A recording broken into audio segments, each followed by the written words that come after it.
Hello friends, আমি আজকে ভূমিহীন বা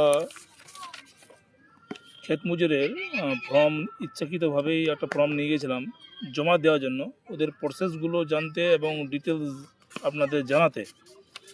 যেটুকু বুঝলাম আমি, ফর্মগুলো যখন আপনাদের সাবমিট হয়ে যাবে তখন আপনারা অনলাইনেই আপনাদের ফর্ম সাবমিট হয়েছে কি না এইসবগুলো চেক করতে পারবেন। সেটা ওনাদের বক্তব্য আধার দিয়ে, বাট আমার মনে হয় নিজের মোবাইল নাম্বার দিয়েও আপনারা চেক করতে পারবেন, কিন্তু ওনারা ইনফরমেশন দিচ্ছে আধার দিয়ে চেক করতে পারবেন।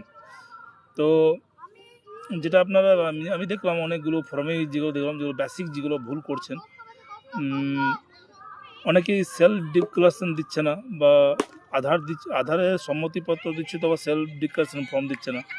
সেলফ ডিক্লারেশন এবং আধার সম্মতিপত্র ফর্ম দুটো ফর্মই কিন্তু দিতে হবে। আর 2 নম্বর যেটা দেখলাম আমি আজকে ক্যাম্পে, যেটা দেখলাম অনেকেই স্ট্যাপেল দিয়ে ফটোগুলো করছেন, লাগাচ্ছেন। সেটা না করে যদি আঠা দিয়ে লাগিয়ে দিতেন খুব ভালো হয়, কেন অনেকেরই ফটোগুলো পড়ে যেতে সম্ভাবনা রয়েছে। যাই হোক, এটা আজকের আমার এক্সপিরিয়েন্স। Thank you. প্লিজ সবাই আমার চ্যানেলটা একটু সাবস্ক্রাইব করে দেবেন। ধন্যবাদ।